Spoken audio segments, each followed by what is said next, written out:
Yeah. Nice job. Good morning, everyone. I wanted to introduce to you our new guitarist. This is Bob Murnahan. He is rocking. I know you heard that on that intro. So we're going to have some fun today, I think. So we are going to get started with an affirmation I like to sing. Happy, healthy, wealthy, and wise. And that's what I'm feeling like today. Everybody else feeling like that today? Yeah, all right. All right, let's do it.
To her song, I know I am complete.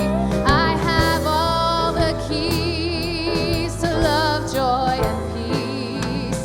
The power is infinite, and love will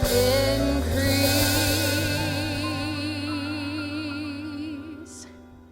I am happy, healthy, wealthy, and wise. Happy, healthy, wealthy, and wise, and I know the light of love is shining in my eyes. I am happy, healthy, wealthy, and wise. One more time. I am happy, healthy, wealthy, and wise. Happy, healthy, wealthy, and wise, and I know the light of love is shining in my eyes. I am happy, healthy, wealthy, and wise.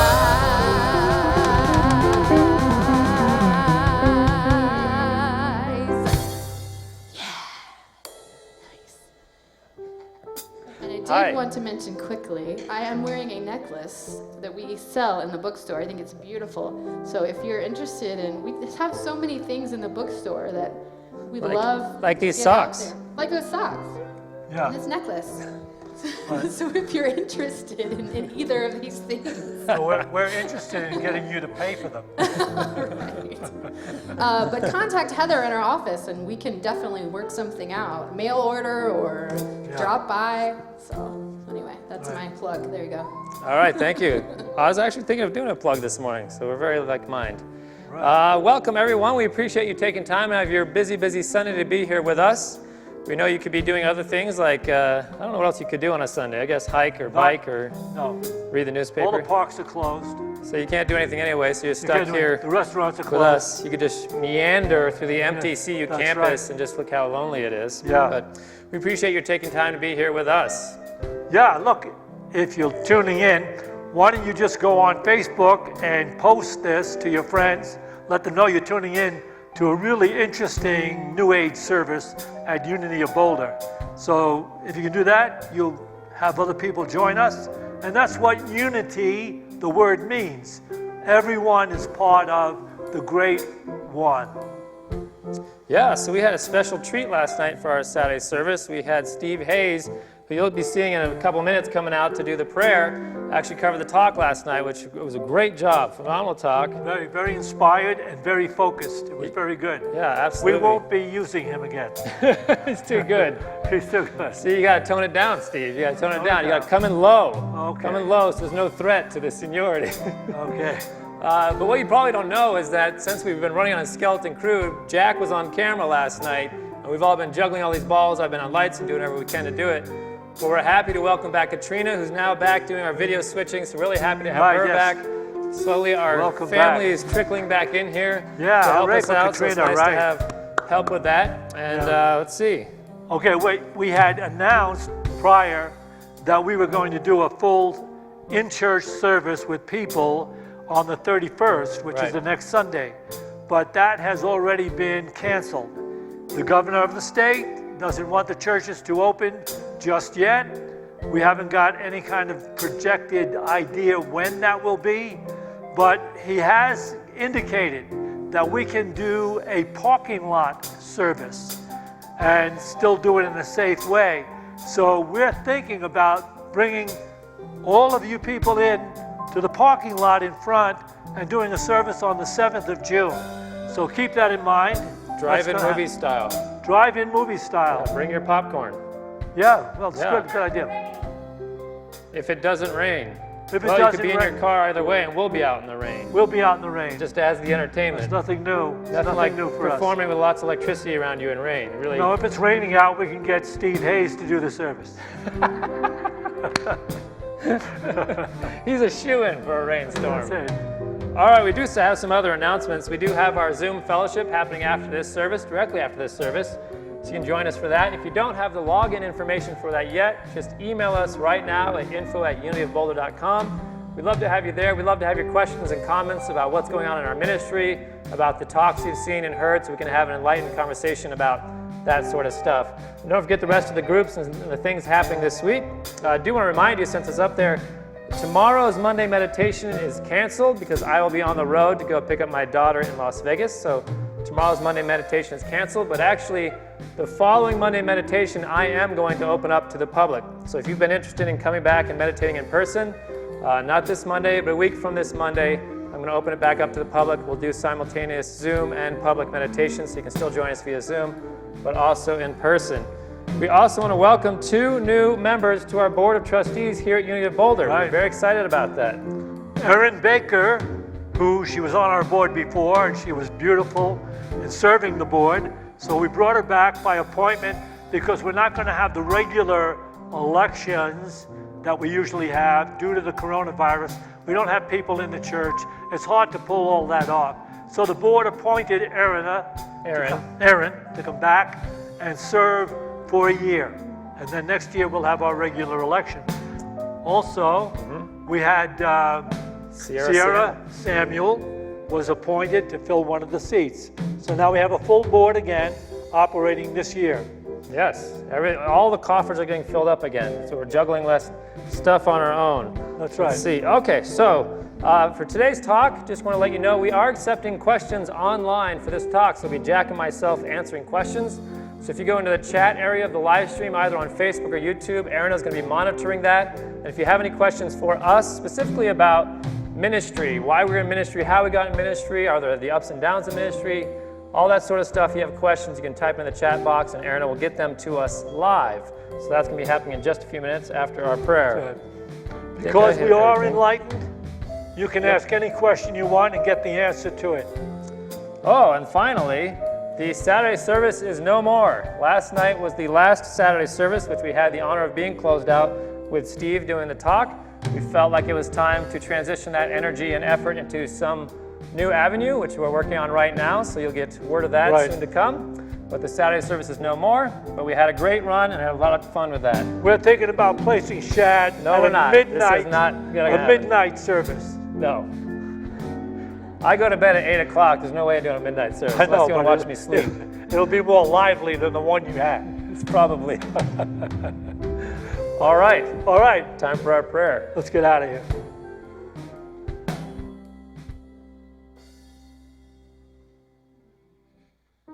Good morning. Let's take a moment now for prayer.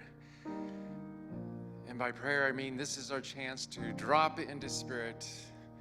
And as co-creators of this world, we can decide what we want to affirm and manifest in this world.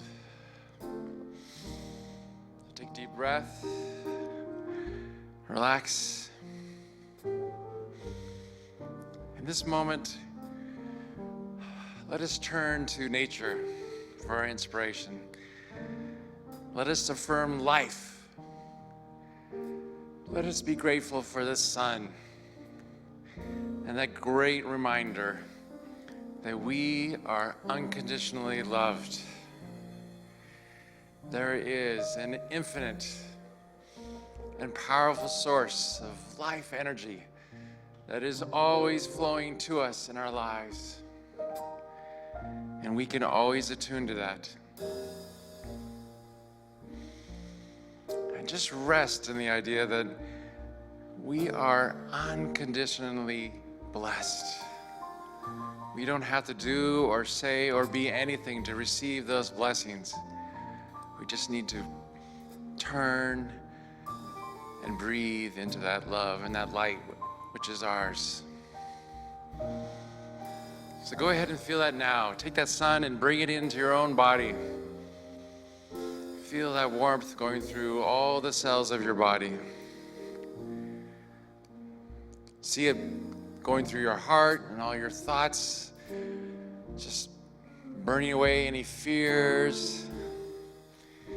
And just like all those beautiful trees out there that are having all that new growth, that same vitality is available to us in this moment. We are unconditionally blessed.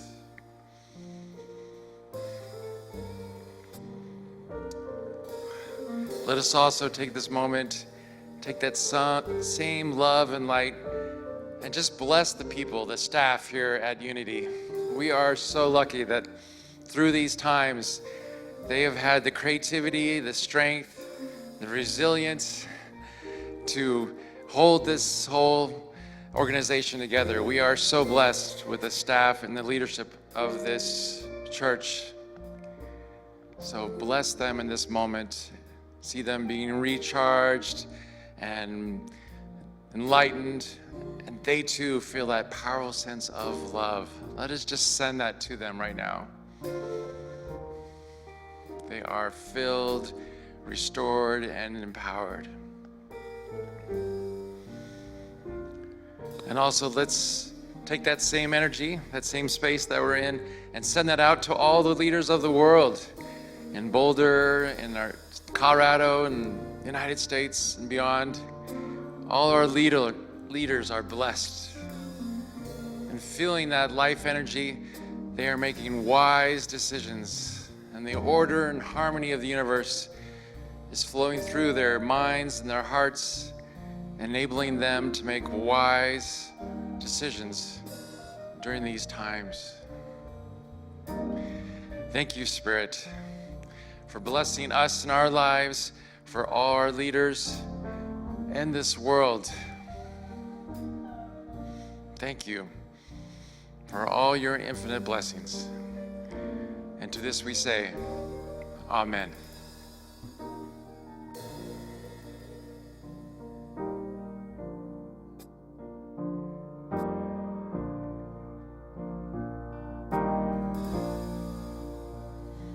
Get ready, my soul. I'm diving in. Get ready, my soul. I'm diving in to the sweetest kind of love, to the deepest kind of life. Get ready, my soul.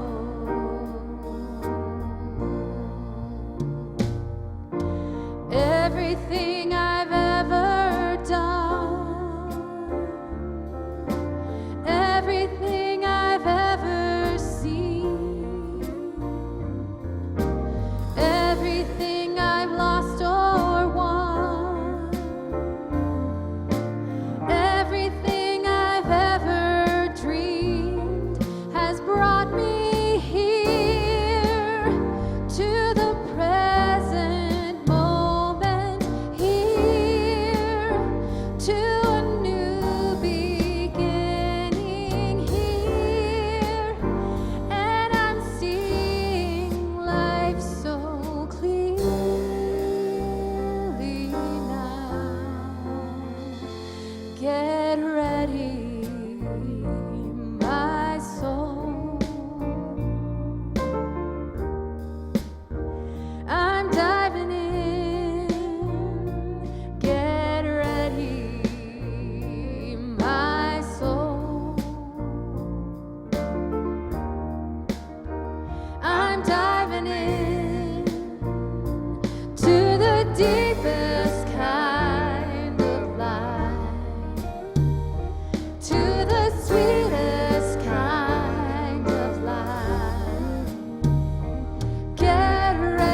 Applause, applause, applause. Applause, applause, applause. Yeah, there we go. Where's that canned applause we keep talking about? We're just going to hit a button and get some applause going. So I guess the first item up for bid, if we have any questions that are already on there, you can just let us know. I thought it'd be interesting and the reason I thought of this topic was just to ask why we got into ministry. Oh, If you can think back to why you got into ministry. yeah. I was on the run from the police. Yeah, well, what better place to hide than in a church? Exactly. No, that's not exactly true. Only partially. No, only partially. No. Ready for a question? Yeah. Okay. What has been the biggest change or shift in your thinking when you compare what you believe now to what you believed 10, 20, or 30 years ago? 30 years ago, you were, what, 10? I was 13. It's close. So your thinking has changed since you've been 13. A little bit, All not right. much. Okay. The hairdo's changed. For me, it's pretty apparent for me, and that is what has changed is that I think I know anything. I know in my youth, in my younger years, in my 20s and 30s, I thought I knew stuff. I thought I could judge situations and people as right or wrong because I had a stance that was correct and that I was aligned with something that was true or unknown to some other people. And I've had a series of significantly humbling experiences over the last decade and a half and even 20 years that have let me know that I don't know. And I have a feeling, I have an intuition, I have a direction that feels right to me, but I can't really tell anybody they're wrong. I can't tell anybody what they're doing is wrong because I don't know. The only thing that does know is spirit, so I can do my best to try to tap into spirit, but beyond that, I can't say I know. Over the years, it's become more evident to me that people are amenable to thought, not just their own, but to thought itself, so that the kind of thinking that you hold in your own awareness is actually affecting everyone you make any kind of connection with in thought or around you. There definitely is a communication on a level of mind that over the years I never really acknowledged. I knew that you could help and you could serve and you could speak and you could do things that would be helpful to help people, but of late, over the last few years, it's become evident that what I'm holding in my awareness actually affects how people appear to me and how people act toward me. Yeah. Is there another question, or should we keep going? Yeah, I've got a question, unless you want to go on. No, I want to get to the questions if we got them. Okay, on YouTube, Deirdre Braverman asks, is the Unity ministry based primarily on the New Testament and the Course in Miracles? I guess it would depend on which Unity ministry you're speaking of, because technically it's not based on the Course in Miracles at all. That came around much later than Unity was founded and started. It's just been recognized as a partnering or symbiotic relationship between the two thought systems and teachings that you'll find A Course in Miracles in a lot of Unity churches, but they are not necessarily tied in any other way other than they have a very similar teaching in that way. What was the other part of the question? Oh, but Charles and Myrtle Fillmore, who founded the Unity movement, actually chose the Bible as the basic book for Unity churches and the Unity movement. Charles Fillmore, who was somewhat amazed by the healing that his wife went through using an affirmative prayer, he decided to study, most of the major religions of the world to find out where they agreed. And when he came up with that idea, he realized we should really have a ministry that acknowledges where all these major religions agree, and he called it unity. But upon doing that, he thought that the best book as the basic handbook for unity churches and for unity organizations would be the Bible, because most Westerners, people in the Western culture, have at least some background in the Bible. And it also depends on the church, whether you're going to hear the New Testament, the Old Testament, both or neither. But for the Fillmores, they were steeped in both the Old and New Testament. So everything they wrote about, they drew from both the Old and New Testament. So they weren't necessarily, I mean, they loved Jesus. They talked a lot about Jesus, but they did draw from the Old Testament as well. And they both were raised in Christian faiths. So when they went and studied the world religions, they were sort of excited to see that in the Bible they found the same truths they were finding in all these other religions. And that's where the metaphysics came into it. They started reading deeper into the Bible, and not the literal pages and words they were seeing, but the deeper message that was running throughout it. So we have another question? Yes. All right. Cheryl Lowitzer asks. I know Cheryl. Yeah. Yeah, She's on we know her. Facebook. How do you Okay, actually... wait. Is she sober? I don't know. I guess I can ask her that. Her name on Facebook is. How do you actually handle dealing with people whose behavior is in significant opposition to what you believe when they are confrontational? I guess it would, Run away. yeah, it depends on the level of confrontation. If they've got a hammer, I'm running. Yeah. No matter. They're right in that scenario, I'm wrong. No, it's, it's not that spiritual awareness lacks common sense. Right. There's a level of confrontation that a person needs to withdraw from physically. But in the types of confrontation where someone is like demeaning you with words or doing something that is really negative about you or your presence, etc., this is where your spiritual practice comes in handy. You don't take it personally. You go within and you allow spirit, the intuitive awareness that exists within everyone, to come forward in your consciousness and reveal to you what is the best way to bring peace and to heal this confrontation, to heal this division between you and that person. And sometimes it's merely to be silent and to just silently bless the person and let them go on their way and be about their business. But again, if there's any kind of physical threat, it's only natural and common sense to remove yourself from that and then bless them at a distance. And it goes back to what I was saying in my realization. I've had this realization over the last years, and I worked in the corporate world, and I worked, you're in cubicles with other people, and you're forced to work with these teams. That when I'm dealing with someone who's disagreeable, I remind myself that I don't know. I think that my stance is right. A lot of times I can say spiritually I'm right, intuitionally I feel like I'm right, but I can't say I'm right beyond a shadow of a doubt, because that would be egotistical of me and that would be closed-minded of me. So I always have to go into a situation recognizing this person is right. It's not just that they might be right. From their perspective, where they're standing, they are right.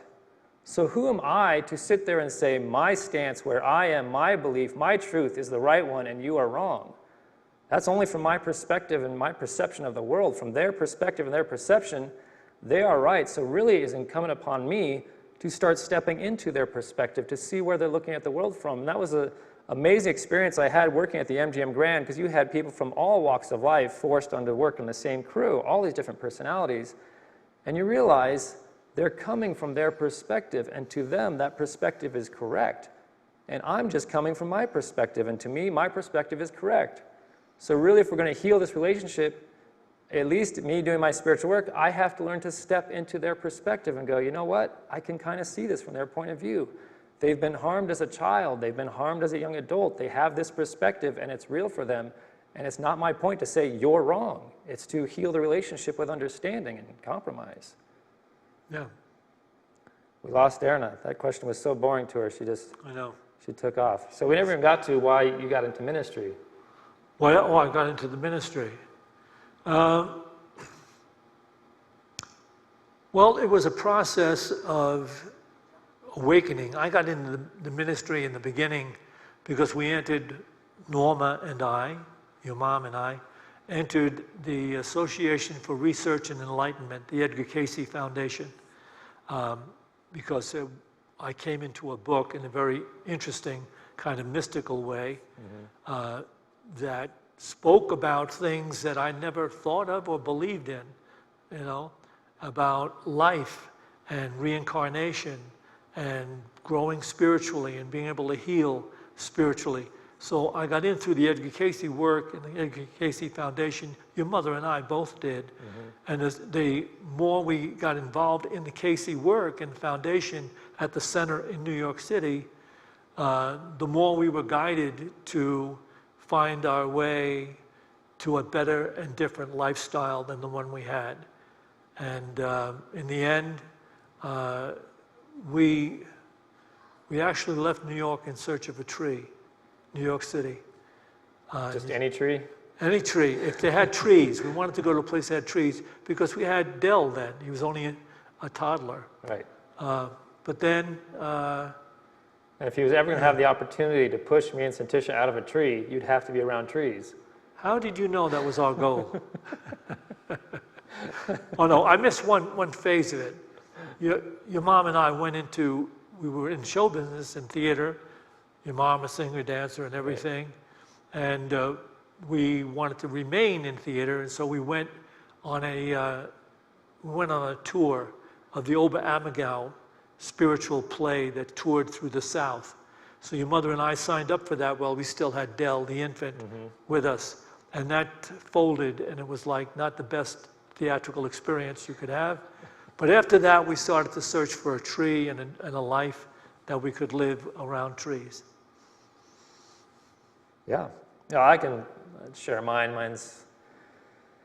I was working at the MGM Grand, actually at the MGM Resorts Corporation, and I got into a skiing accident where I broke my heel on the very first day I took my daughter skiing, so that was really well thought out on my part. Right. And so I was held up in my house for 3 months healing my ankle and sort of just had to rethink my life, and I had gotten sort of as far as I could go in my sound engineering career, at least through that corporation, and didn't really have a desire to go any further, and sort of just opened up to the universe of what I should do next. And of course, my parents would always mention, ministry is an option, but I always wanted to distance myself from it because it was their thing. At that point in time, I just started pulling my Unity books off the shelf and reading them and just resonating with them, and thought, I could just go to Unity Village and take a class or two and see what this calling is, if it's real. And you actually flew out to watch my kids, my exchange students, my daughter, my dogs, everything at the house, so that I could fly with my broken heel to Unity Village and take classes. And as the car was pulling me up to the gate, because I had to take a car, I saw those gates and I knew instantly I was supposed to be a minister. It just hit me right there. This is what I'm supposed to do. So that was how I got there. What do we have, Erna? Anything? So I have a question from Anonymous. Would like to know, how do you resolve issues between the ministers? If you have things that come up, how do you resolve those? We have a boxing ring out back. People don't know about that? Yeah. There's a boxing ring out back. Right, exactly. 2-ounce gloves, not a lot of padding, just 2-ounce gloves, UFC style gloves, and we just go in and last person standing. Actually, we don't always agree on particular things. We have, our meetings together on a regular basis, but we don't always agree on the way to go. But because we attempt to understand how to operate together in harmony, we usually, find a way to let go of our own personal point of view and go along with maybe the other minister's point of view or the other two or whatever. And we do that. And it's not that we always agree, though. And sometimes we will argue an issue if it's really important to the three of us. We'll get into a really powerful, focused argument in an attempt to win the point. But for the most part, we get along pretty well, in all things considered. It really comes down to, it's not really about what each of us particularly wants, it's about what's best for the church. And we all have our own life experiences, our own perceptions, and we are reading our own books about how to run church. We're watching our own videos, we're going to our own seminars where we have these different resources we pull from. So we come to the table, we might have different opinions of what's best for the church or where the church needs to go. And that's where we really got to sit down and sort of make our case, and this is what we're feeling, or can we bring some people to our side? Do you understand where I'm feeling? And eventually we have to come to a group compromise or recognize, yeah, that's a great idea, we're going to run with that. But we do definitely have passion about where we think things need to go, and it's not really about what any particular person wants, it's what we really think is best for this movement as a whole that we have going here in Boulder. So not opening the doors, I mean, we don't all agree when the doors should open. We have very, differing opinions on when the doors should open. So we have to come to these compromises. Who are we going to listen to? The president, the governor, us, Spirit. So it's always a juggling match, but we got to do what's best for the whole, for everyone. That's usually where we wind up. Yeah, but after all is said and done, the other two know that I'm right. Yeah. And humble. So we have someone saying that I'm very interested to hear you discuss the role spouses have played in your ministry. And there are several follow-up questions. First, it says, how do you balance the role of minister and spouse in your relationship? It's actually it's a very difficult thing in the movement, and people don't realize how hard this can be. And you talk to ministers that have, a lot of ministers have spouses, and for some of them, a congregation assumes the spouse is sort of the co-minister, and sometimes the spouse has nothing to do with the ministry. They don't want to have anything to do with the ministry. They might just drop off their spouse and leave, and that's all they want to have part of. But people are calling them for counseling, and they're saying, hey, why aren't you in the kitchen helping to cook, and why aren't you this? There's this big expectation on spouses of what they're supposed to do. And some spouses come up on Sunday and say, I am not a minister. This is not my church. I run a real estate business. Don't see me that way. But then other spouses are very much involved. So it's really a conversation that has to be had with the minister and their spouse of what role that it's going to be. And a lot of times when you're hiring for a position, they understand that you're coming as a team or that it's just you. And that's also something that's negotiated in contracts ahead of time. There's actually several ministers in this area that have had that conversation recently about, are we coming on as an individual with a spouse, or are we coming on as a team together? But I don't know how you guys came to it. Well, there's always a problem, and I think it shows up in ministry, and that I don't think spouses get the due understanding that they deserve. Mm-hmm. Because a minister is up front, he's out in front in the spotlight, and he gets all of the praise and adulation and from the congregation, while quite often the spouse, even if the spouse is a partner in the services, the spouse for some reason doesn't get that kind of due respect that they deserve. And that's where a lot of arguments take place with other ministers. I mean, Norma and I have been doing this for over 40 years. And to this day, I think that she's garnered some respect from people because of her longevity in the ministry. But it's definitely a difficult thing. The spouse is usually not given the same kind of recognition that the minister who's always in the spotlight gets. And they should get it, basically. And when I was dating Erna, I was taking my classes, and I made it very clear that there was no expectation whatsoever that she had to have anything to do with Unity. And I didn't want her at any point in time to feel like, I'm training to be a Unity minister, so you've got to meet this expectation of being a minister's wife. All along the way, it was like, if you want to come to this event I'm going to, you're welcome to come. If you want to come to this service that I'm doing, you're welcome to be there. And really left it up to her to decide for herself what level of engagement she wanted to have in the process. And she slowly showed up to sing with the band and just started engaging herself and doing it on her own and coming to it. But I very much wanted it to be her thing, so it was never, I'm a minister, you have an expectation of being the minister's girlfriend or wife, whatever it was at the time. But I know ministers who've left churches and for whatever reason, and it's really hard on the spouse because the spouse loves that church. And they have to go with the minister. They can't necessarily hang around and still be a part of that church, even though it's their family and their community. They're sort of supposed to go as a team. And I know that's been very painful. A lot of spouses who've had lifelong friends there, and they've had to go with their partner because that person either quit or left or moved on to a new ministry, and they didn't necessarily want to leave. Is it possible that we could set up a way to, in Unity, that when a minister does leave a church, that his spouse can become the spouse of the minister coming in? The next minister. An extra spouse. Spouse exchange program. Spouse exchange. Well, in a few churches, they've just assumed when the minister actually passes on, that the spouse is going to take over the pulpit at that point. Yeah. And sometimes they've had it, and it's worked out quite well, and sometimes it's not worked out well at all because that assumption created a lot of weirdness. We have a bunch more questions. Okay, so we got to talk faster. So what was an unexpected challenge you experienced after choosing ministry? Well, I know one. That one's easy for me. It was that you can't really change people's minds. And I brought this situation to a teacher of mine in Detroit, where I was going to the Unity Urban Ministerial School, and I'd have to fly out there 3 or 4 times a year for testing and whatnot. And I had already been in ministry a while before I was ordained, and I was sitting and talking to him. I said, you know, it's difficult to see people that have been in my church for years not practicing the things that I've spoken about on stage or at the pulpit. And he just started laughing. He's like, oh yeah, I remember those days. He's like, you assume once you've given a talk, everyone's elevated to the level of that talk. So you're like, all right, next week I can go to the next level because we're all here. The next week we can go here. The next week we'll all go here. And he's like, it doesn't work like that, son. These are real human beings.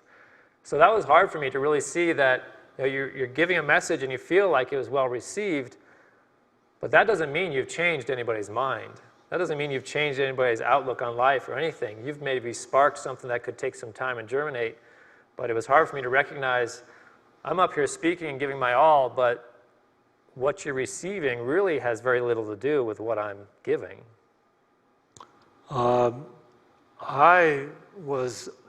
didn't ever expect there would be a smattering of people who are so wacko that come to Unity churches that and you have to deal with them. I can give you numbers of examples. I'll just give you a few. No, I'll give you one because we don't have the time to do a few.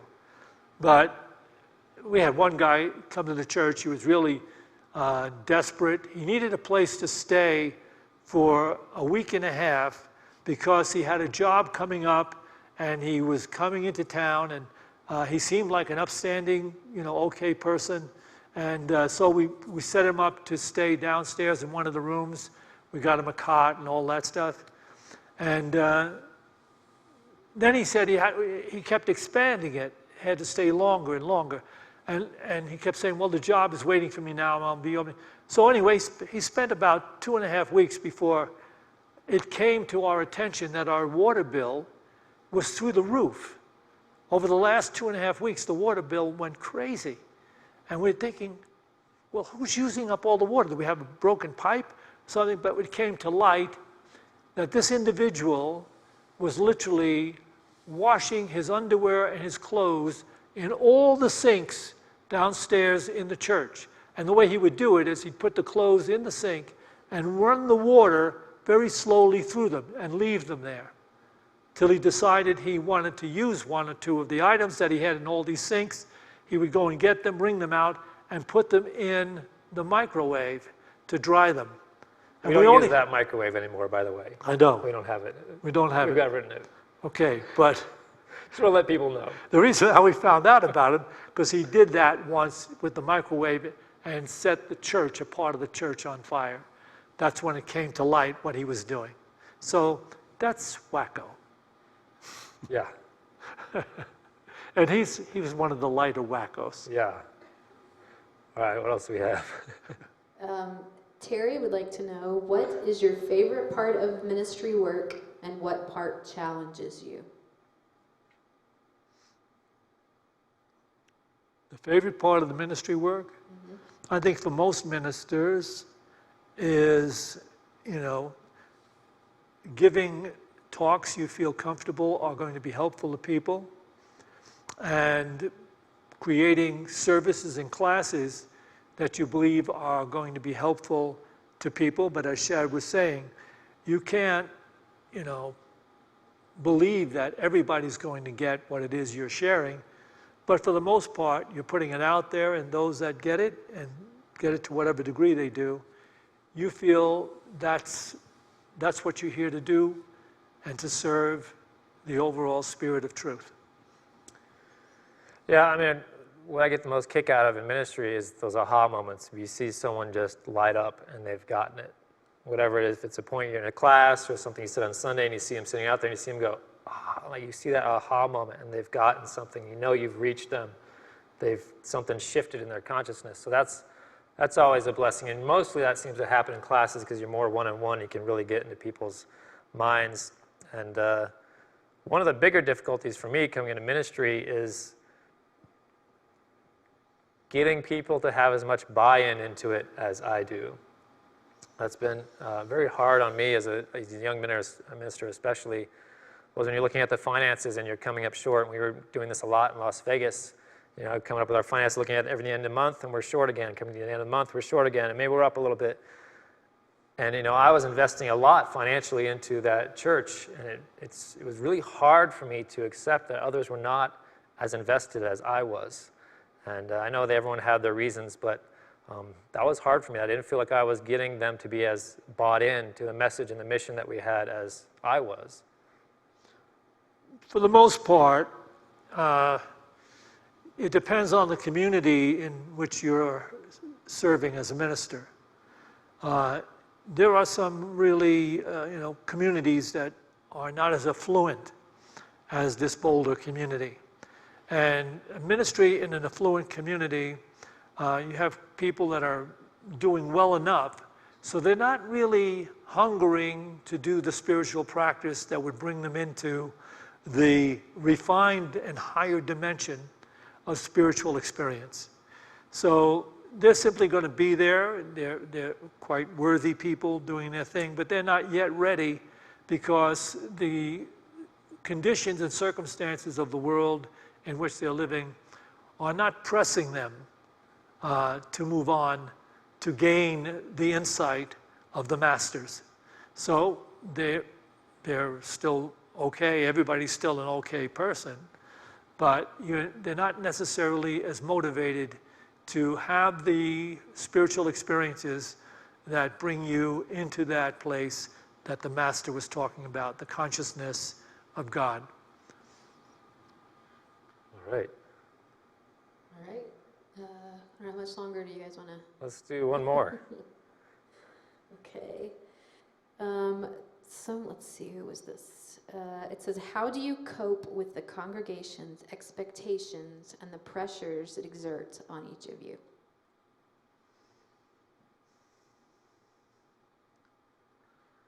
I'll speak for myself. So I did a lot. Unfortunately, Unity of Las Vegas had to go through a big learning curve with me because it was my first ministry. And some ministers talk about you're not really a minister until your second or third ministry because you go through a lot of growing in your first ministry. And in that first ministry, there was no separation between me and the church. So when the finances came up short, I felt that directly against me, that I had come up short. And when people thought something was wrong with the order of service, I felt something was wrong with me. If people thought something was wrong with the music, everything, I was that ministry, and everything I flowed with that ministry. And it was hard. It was taxing on me emotionally and spiritually and energetically. And so I really had to learn to start to distance myself from the ministry itself. And we talk a lot about among ministers of self-care, where you really have to start distancing yourself and creating a buffer so you're maintaining your own physical personality and your own spiritual path separate and apart from the church, because we get so intertwined in the two that it's hard not to ride the waves with the church, and that's just not a healthy position to be in. To really start to step yourself back and say, I am a minister or a spiritual leader of this group, but I am not the sole pillar of what's happening here. Everyone has to rise up equally and make this happen. And if we're not all rising together, that's not on me alone. I'm trying to inspire everyone to rise together, but I can't carry the load for everyone. So I had to come to terms with the fact that in Las Vegas, the church could close, and that was okay. Because I couldn't keep it open by myself. I needed everyone to help me. And if I tried to use all the energy to keep it happening, keep the attendance up, keep the money coming in, that wasn't fair to me. So I really had to step back and say, I'm going to do the best I can, but I'm going to allow this to unfold as God's going to have it unfold, because I can't control it. Right. I think that ministers that are just beginning, starting out, the greatest expectations are the ones they place upon themselves, as you're talking about.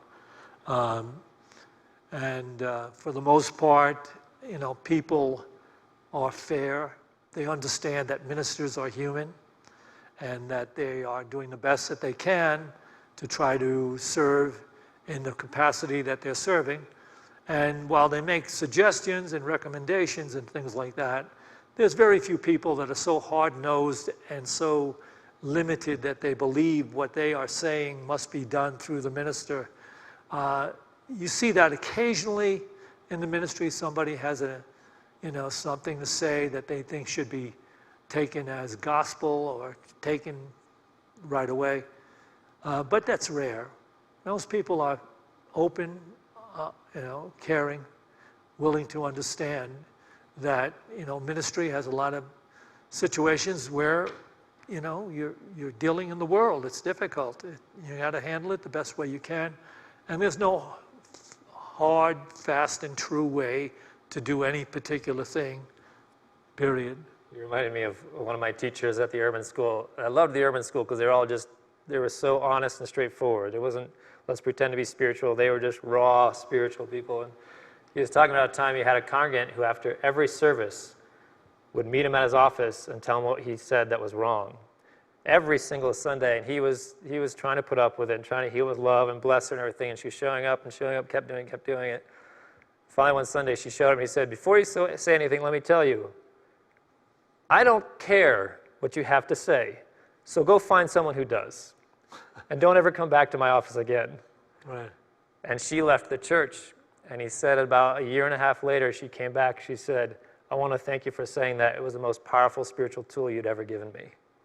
Right. That's a rare occasion. When you're dealing with parishioners, you have to kind of listen and be open as you're listening to find out where they're coming from.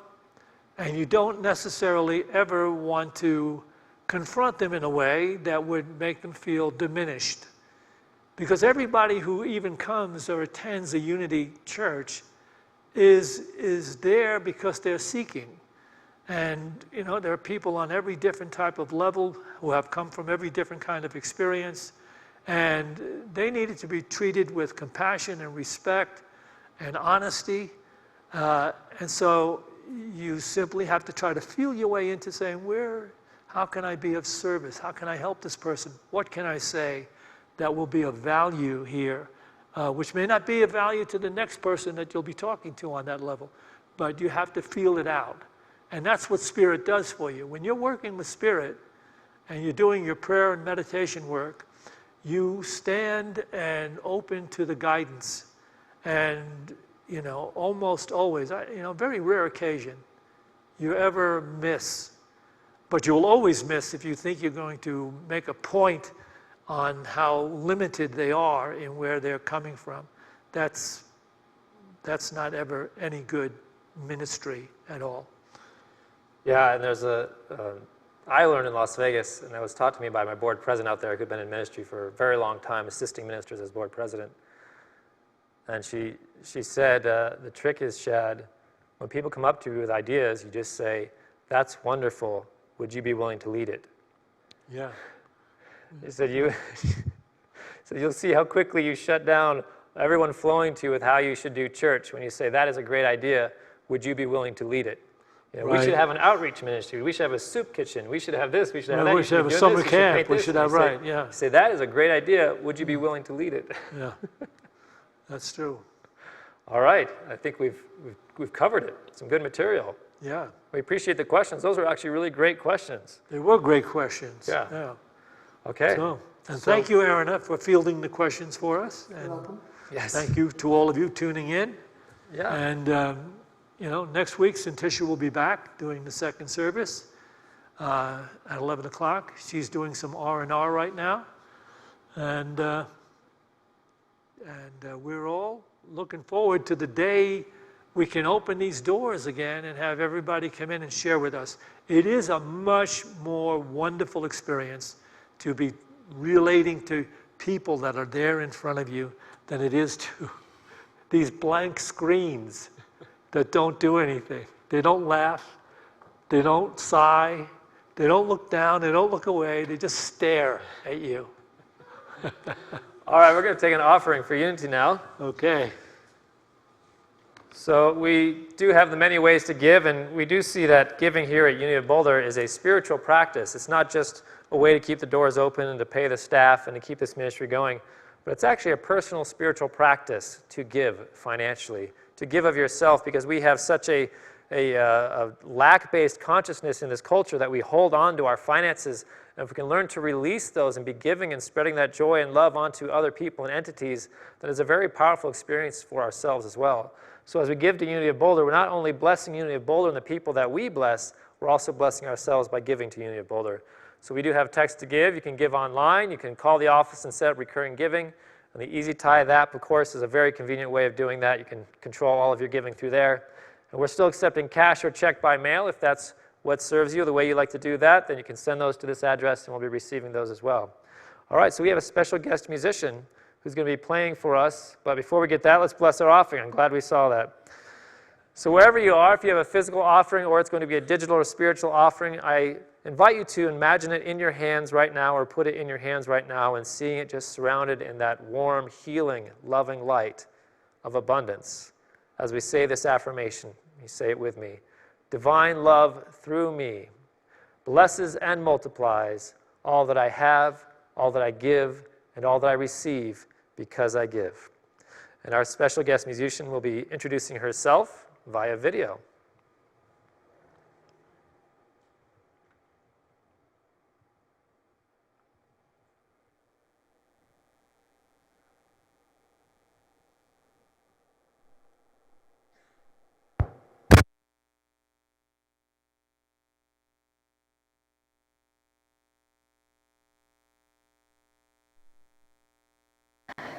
My name's Ruby Begay, and I'm a local Boulder singer-songwriter and musician. And the song I want to share with you this morning is called Prayers of Healing, and it's a song that came from a very, very deep place in me, a very deep prayer. This connection with ourselves, with each other, and with the planet. And this prayer is a prayer for healing, as the title suggests. So, here it is.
feathers given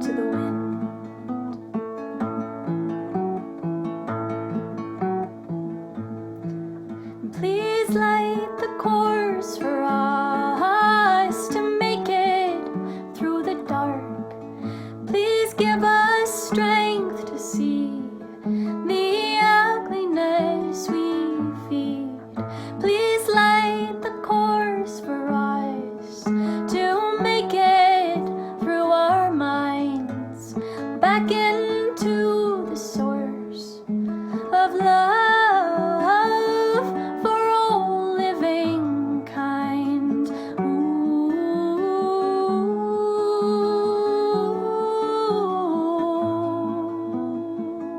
for all living kind.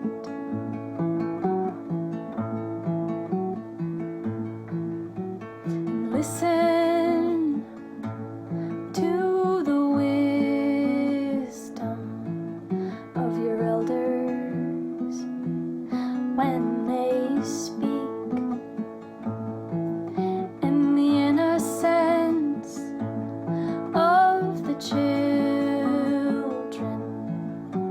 is medicine for us through these times. Sweet medicine for us through these times.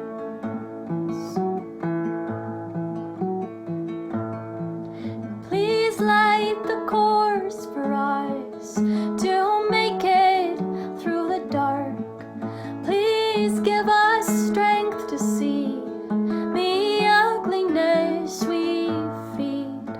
Please light the course for us to make it through our minds, back into the source of love for all living kind. Ooh, oh, for all living kind.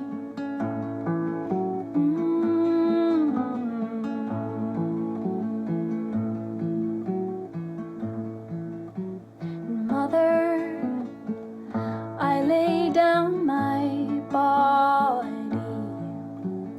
Father, I release all these old skins to live these prayers of healing for all who roam the earth and all of those to come.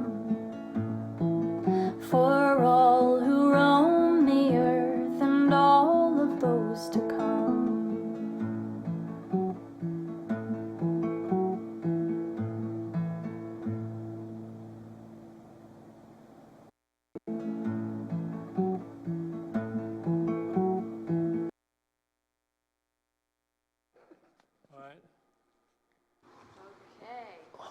All right. Not sure what happened at the end of the video there. But she is on Facebook, and she's on all iTunes, and she's on all of the regular social media outlets. So if you enjoyed that song, you can find her on there. Give me your name again. Ruby Begay. Ruby Begay, Begay. So you can go ahead and look at her up and find her available stuff she has up there. I know that song's on iTunes, and she said it's available on other platforms Yeah, as well. she just put out her new album. It was the end of last year, so that song is on that album. Yeah. Yeah, and so follow her. She's got a great soul, a great voice. So we'll look forward to having her here in person soon. Yeah, absolutely. All right, so don't forget you can join us in Zoom as soon as this is over, and we'll see you on there for that meeting. So bring your questions and comments about what you heard today. And that's going to be it. So That's we're just going to it. sing out. Sing out. Sing out, Louise. I release and I let go. I let the Spirit run my life. And my heart is open wide. Yes, I'm only here for God. No more struggle, no more strife. With my faith I see the light. I am free in the Spirit. Yes, I'm only here for God. I release and I let go. I let the Spirit run my life. And my heart is open wide. Yes, I'm only here for God. No more struggle, no more strife. With my faith I see the light. I am free in the Spirit. Yes, I'm only here for God. Sing out. I release and I let go. I let the Spirit run my life. And my heart is open wide.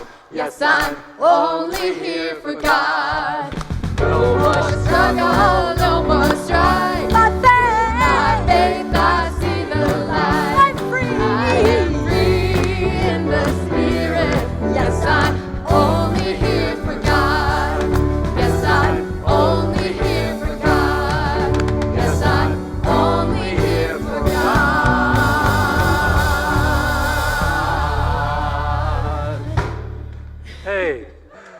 right, we'll see you on Zoom. Have a beautiful week. Have a beautiful week.